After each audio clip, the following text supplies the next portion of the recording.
اور وہ کہہ رہے ہیں کہ جی وہ پاکستان کے خواجہ آصف نے وہ یہ کہا وہ کہا. وہ ہم نے جو چیک کر دی it was A I generated clip and it was a fake clip. تو میں صرف یہ عرض کر رہا ہوں کہ ہمیں سب کو بڑا ایک تو محتاط ہو کے میرے سمیت بات کرنی چاہیے. اٹس ناٹ یعنی کوئی بچوں کا کھیل نہیں ہے, یہ ایک سیریس قسم کی وار شروع ہو چکی ہے جیسے ہماری تھی انڈیا پاکستان کی. تو اس طرح کی یعنی گمراہ کن جو ہے نا جی مس انفارمیشن منسٹری بھی فیکٹ چیک کے نام پہ وہ اس کو کر رہی ہے. 4-5 اور ادارے جو ہیں اس وقت کر رہے ہیں. اسرائیل پر ایٹمی حملے سے متعلق خبریں فیک نیوز قرار. پاکستان نے ایسی تمام خبریں جھوٹ کا پلندہ قرار دے دیں. خواجہ آصف کا فیک بیان سوشل میڈیا پر چلایا گیا. وزیر خارجہ اسحاق ڈار کا قومی اسمبلی میں خطاب. کہا جوہری پروگرام ملک کی حفاظت کے لیے ہے, اسرائیل میں میلی آنکھ سے دیکھنے کی جرت نہیں. بھارت کچھ کرے گا تو پہلے سے زیادہ جواب ملے گا. پاکستان کی مسلح افواج مسلسل الرٹ ہیں.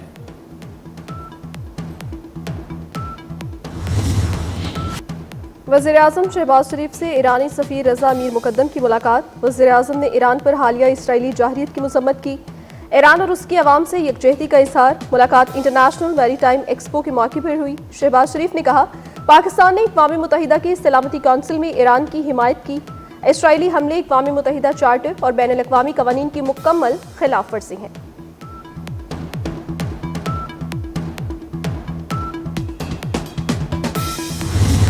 ایرانی پارلیمنٹ شکریہ پاکستان کے نعروں سے گونج اٹھی.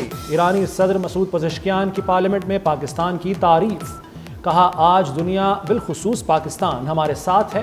پاکستانی پارلیمنٹ نے ہمارے حق میں قرارداد منظور کی. ایرانی صدر کے بیان پر ایرانی ارکان پارلیمنٹ نے پاکستان تشکر کے نعرے لگائے.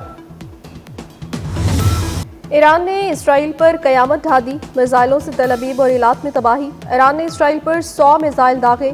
دفاعی نظام متعدد میزائل روکنے میں ناکام رہا. ایرانی حملے میں متعدد عمارتیں اور گاڑیاں تباہ ہو گئیں. حیفا پاور پلانٹ شعلوں کی نظر ہو گیا. وسطی اسرائیل میں بجلی بند. ایرانی حملوں میں اب تک ہلاکتوں کی تعداد 25 ہو گئی. پاسداران انقلاب کا کہنا ہے حملے میں نئے طریقے استعمال کیے. اسرائیل نے اپنے تمام ایئرپورٹس اور ایئر سپیس کو بند کر دیا.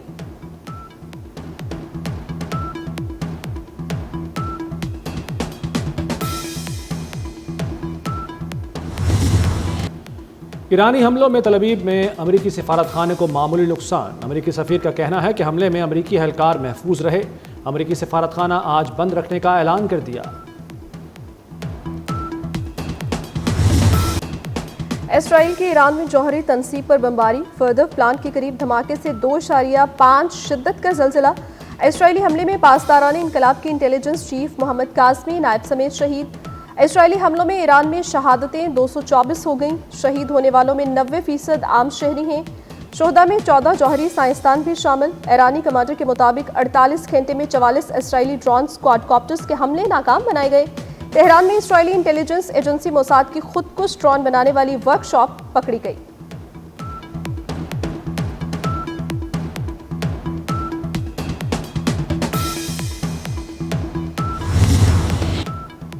اسرائیل کا ایران پر حملے کے مقاصد حاصل نہ ہونے کا اعتراف.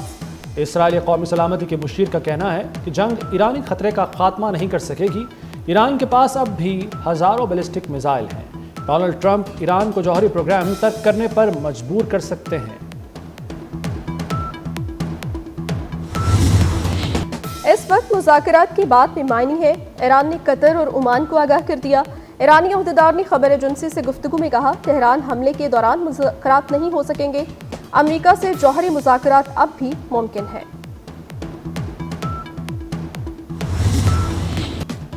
امریکی صدر نے اسرائیل ایران جنگ میں شامل ہونے کا اندیا دے دیا. ڈونلڈ ٹرمپ کی امریکی صحافی سے آف کیمرہ گفتگو. کہا امریکہ فی الحال اسرائیل ایران جنگ میں شامل نہیں. ممکن ہے ہم اس لڑائی میں شامل ہو جائیں.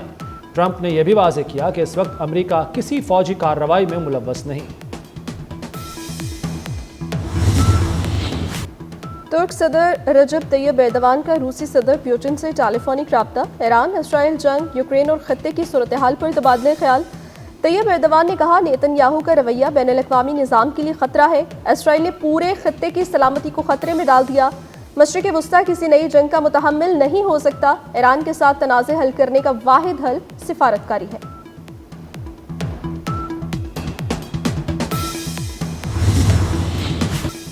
حماس کا ایرانی قیادت اور عوام کی بھرپور حمایت کا اعلان۔ القسام بریگیڈ کے ترجمان کا کہنا ہے کہ ایران اور اس کے عوام کے ساتھ کھڑے ہیں۔ بروقت جوابی حملے کر کے ایران نے اسرائیل کی بنیادیں ہلا دیں۔ اسرائیلی حملوں میں اعلیٰ ایرانی فوجی کمانڈرز اور عام شہریوں کی اموات پر افسوس کا اظہار۔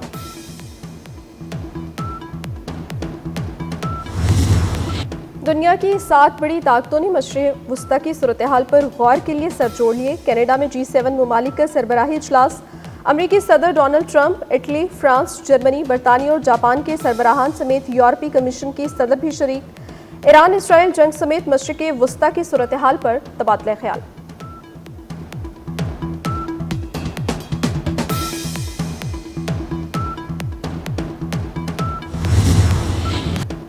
دنیا اسرائیل کی ایٹمی طاقت سے چوکنا رہے۔ وزیر دفاع خواجہ آصف نے اسرائیل کے ایٹمی ہتھیاروں پر عالمی برادری کو خبردار کر دیا۔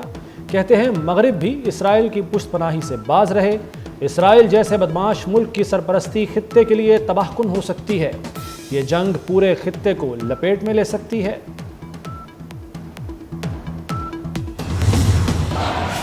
جناب اسپیکر، مقامی حکومتوں کو بااختیار بنانے کے لیے اس بجٹ میں 764.2 ارب روپے کے فنڈ عبوری PFC کے تحت مختص کیے گئے ہیں۔ اگلے مالی سال کے لیے تعلیم کے شعبے میں 661 ارب روپے کے خطیر فنڈ مختص کیے گئے ہیں۔ پچھلے بجٹ کی طرح اس بجٹ میں بھی صحت کا شعبہ ہماری توجہ کا مرکز ہے۔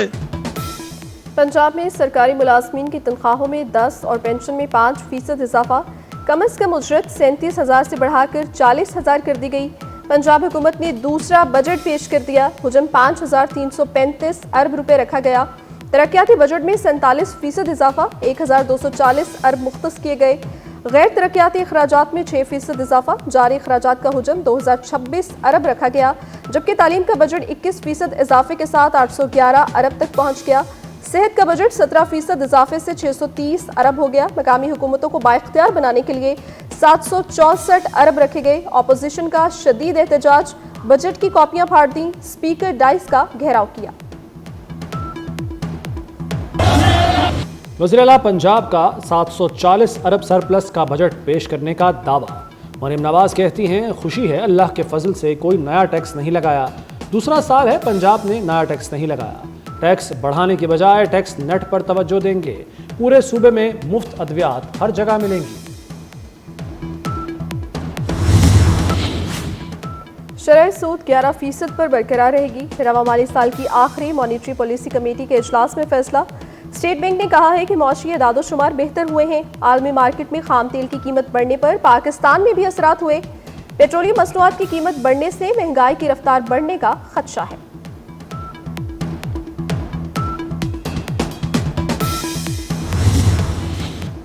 فوجی فرٹیلائزر نے PIA کی خریداری میں دلچسپی کا اظہار کر دیا۔ فوجی فرٹیلائزر کے بورڈ نے PIA کے مالیاتی جائزے کی منظوری دے دی۔ گزشتہ سال PIA کی نجکاری کی پہلی کوشش ناکام رہی تھی۔ بلو ورلڈ سٹی نے کم از کم قیمت 85 ارب کی بجائے صرف 10 ارب کی پیشکش کی تھی۔ برسلز میں پاکستان کی سفارتی ٹیم کا کامیاب دورہ مکمل۔ بلاول بھٹو زرداری نے بہترین انداز میں وفد کی قیادت کی۔ سفارتی وفد کے اہم رکن سینیٹر شیری رحمان کا کہنا ہے دہشت گردی عالمی تنازعات کے باوجود پاکستان کی نمائندگی بھرپور طریقے کے ساتھ کی گئی۔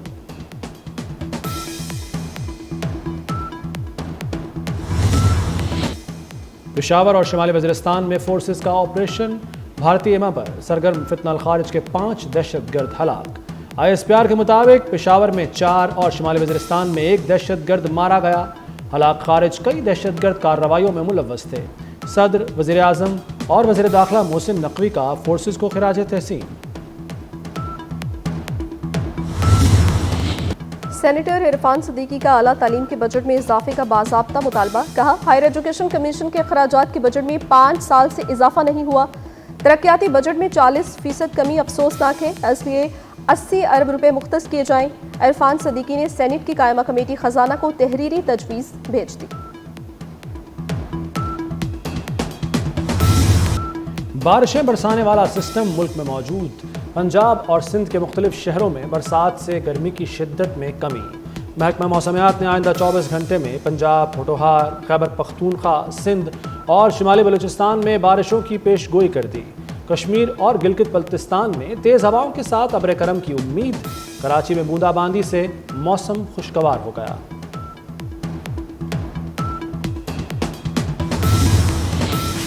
اسرائیل کی غزہ میں بھی جارحیت جاری، فلسطینیوں پر وحشیانہ بمباری اور درندگی کی نئی لہر۔ گزشتہ 24 گھنٹوں کے دوران 65 فلسطینی شہید، 315 شدید زخمی ہو گئے۔ اسرائیلی فوج نے زیادہ تر فلسطینیوں کو امداد کی تقسیم کے دوران حملے کر کے شہید کیا۔ خان یونس میں جھڑپوں کے دوران اسرائیلی فوجی ہلاک ہو گیا۔